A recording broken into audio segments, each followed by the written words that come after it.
You guys, आप सभी का द इमोर्टल सेट मास्टर के और एक नए एपिसोड में स्वागत है। तो ये वाला एपिसोड का स्टार्टिंग वहीं से होता है जहाँ पर हम लोगों ने देखा था कि जो घोस्ट किंग था अभी जाग गया था और जागने के बाद अपने वफादार नौकर के पास जाता है और उसे कहता है, क्या तुमने यहाँ पे मुझे जगा है? जो सुनने के बाद वो बंदा तो अपने सामने घोस्ट किंग को देखते ही डर जाता है और डरते हुए कहते हैं, हाँ माय लॉर्ड, मैंने ही यहाँ पे आपको जगाया, लेकिन अगर आपके पास कुछ है मेरे लिए तो जल्दी से दे दीजिए। और ये वहाँ पर रिवॉर्ड की बात कर रहा था।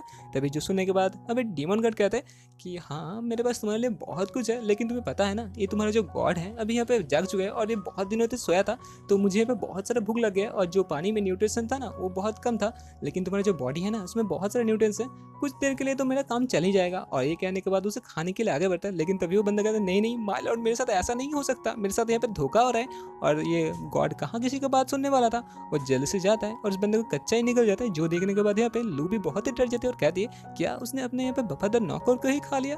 तभी उसके पैट्रिक उसे कहते हैं कि तुम देख के रहो, वरना ये बड़ा सा घोस्ट किंग तुम्हें यहाँ पे खा लेगा। जो सुनने के बाद लूबी यहाँ पे बहुत ही डर जाती है और कहते हैं, क्या सेट मास्टर आप मेरे साथ यहाँ पे मजाक कर रहे हो ना? लेकिन दूसरी ओर हम लोग को दिखाया जाता है सच्ची में जो घोस्ट किंग था वो हम लोग लूबी की तरफ ही देख रही थी, लेकिन तभी घोस्ट किंग का नजर और किसी की तरफ देखता है, जहाँ पे हम लोग को पता चलता है कि जितने सारे यहाँ पे सेक्रीफाइस थी और जितने सारे यहाँ पे वफादार नौकर थे सब यहाँ पे भागना स्टार्ट कर देते। तभी जो देखने के बाद घोस्ट किंग कहता है, ओ मेरे वफादार नौकर हो, तुम मुझसे भाग के जाओगे कितने दूर? मैं एक भगवान हूँ और इस भगवान का भी भूख लगे तो जल्दी करो, इस भगवान को भूख को मिटा दो। और इसी के साथ दिखाया जाता है वो घोस्ट किंग अपने ऊपर एक फॉर्मेशन यूज करता है, जिसकी वजह से जितने भी यहाँ पे नीचे बंदे थे सब उस फॉर्मेशन के अंदर जाना स्टार्ट कर देते और उन सभी का एनर्जी हमने घोस्ट किंग जो यहाँ पे सक कर रहा था। तभी जो देखने के बाद लूबी बहुत ही गुस्से हो जाते और गुस्से होने के बाद यहाँ पे घोस्ट किंग को मारने के लिए आगे बढ़ जाती है। और इसी के साथ हम लोग का बच्ची घोस्ट किंग को मारने के लिए आगे जाते थे, कह रही थी कि मैं डिवाइन ड्रैगन सेक्टर पैट्रियर्क हूँ और मेरे रहते हुए तुम किसी भी लाचार और बेबस इंसान को मार नहीं सकते। और यहीं पर ही लूबी को अपने तरफ आते हुए देखने के बाद तो घोस्ट किंग कहता है कि बच्ची तुम्हारा टाइम नहीं आया, अभी तुम बाहर रहो, पहले इन लोगों को मैं निपटा लो, उसके बाद मैं तुम्हारा जो न्यूट्रिशन है वो तुमसे साफ कर लूंगा। और इसी के साथ सीन शिफ्ट हो गया, हम लोग को सीनियर ब्रदर को दिखाया था जो कि ये देखने के बाद सोच रहा था कि कौन ऐसा लड़की है जो कि इस डीमन किंग को मारने के लिए आगे बढ़ रही है। तभी यहाँ पे पैट्रियर्क कह रहा है, ये और कोई नहीं बुद्धू तुम्हारा सिस्टर है जो कि यहाँ पे उस डीमन किंग को मारने के लिए आगे बढ़ रहा है। मुझे लगा था ये तो छोटी बिल्ली है, लेकिन ये तो बहुत ही बड़ी एक शेरनी निकली। तभी ये सुनने के बाद हम लोग का बंदा बहुत ही शौक हो जाता, क्या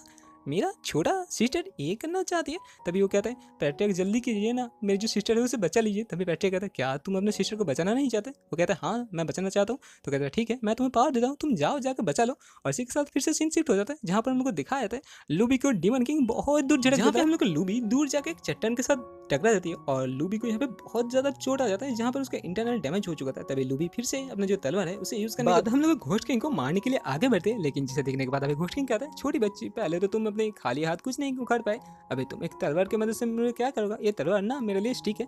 तभी वो घोस्ट किंग नजर करता है, ये तलवार तो कुछ अलग ही चीज है, एक हेवनली ट्रेजर है। तभी हम लोग लूबी पे कहते हैं कि ओ स्टिक है तो तुम इसका एक बार झेल के दिखाओ। तभी वो घोस्ट किंग कहता है, नहीं नहीं मुझे पता चल गया ये क्या चीज़ है, ये चीज़ मुझे दे दो। और इसी के साथ दिखाया जाता है घोस्ट किंग जो लूबी का तलवार था उसे पकड़ लेता है और उसे अपने तरफ खींचना स्टार्ट कर देता है और कहता है, अगर मैं इस तलवार को एक बार पा जाता हूँ ना तो बहुत मजा आएगा, क्योंकि ये मॉर्टल रिलम में तो आना ही नहीं चाहिए था। अगर ये मुझे मिल गया तो आसानी के साथ मैं लाइफ और डेथ के रिलम को तोड़ के गॉडली रिलम के पास पहुंच जाऊंगा। और तभी हम लोग लूबी कहते हैं, नहीं मैं ये तलवार को तुम्हें नहीं दे सकता। और तभी इन दोनों की खींचाटानी में जो तलवार का अंदर का जो सोल था ना ड्रैगन का वो बाहर निकल जाता है, जिसे देखने के बाद अभी डीमन किंग बहुत ही खुश हो जाता है और कहता है, यार एक जिंदा ड्रैगन का सोल, इसे मुझे तो पहले कलेक्ट करना पड़ेगा। और इसी के साथ उसे कलेक्ट करने की कोशिश करता है और कहता है कि छोटी बच्ची तुम थोड़ा वेट करो, इसे मैं थोड़ा सा अपने कंट्रोल में ले लूँ, उसके बाद ही मैं तुम्हें खा लूंगा। जहाँ पर उसके तलवार को हाथ से छूट जाने के बाद लूबिया पर रोने स्टार्ट कर देते, तो क्या थी ये तलवार मुझे पैट्रियर्क ने दिया था, ये मिला पहला तलवार था पैट्रियर्क का दिया हुआ, ये मेरे साथ ऐसा नहीं हो सकता, पैट्रियर्क मुझे बचाइए। तभी दिखाया जाता है हम लोग का लूबी के पीछे से कोई तो उड़ता हुआ उसे डीमन लॉर्ड को यानी कि घोस्ट किंग को मारने के लिए आगे बढ़ता है, जिसे देखने के बाद अभी लूबी सोचते हैं पैट्रियर्क अपने फाइनली यहाँ पे आ चुके हैं ये डीमन किंग को मारने के लिए। तभी वो देखते कि ये तो पैट्रियर्क नहीं था और तभी हम लोग को पता चलता है ये जो बंदा जा रहा है ये पैट्रियर्क नहीं, हम लोगों का छोटा भाई था जिसे बचाने के लिए यहाँ पे लूबी और पैट्रिक आए थे। और इसी के साथ ये वाला एपिसोड हो जाता है खत्म। अगर आप लोगों को वीडियो अच्छा लगे तो लाइक कमेंट और सब्सक्राइब करना ना भूलना। मिलते हैं नेक्स्ट एपिसोड में, तब तक के लिए टाटा बाय बाय और सयोनारा।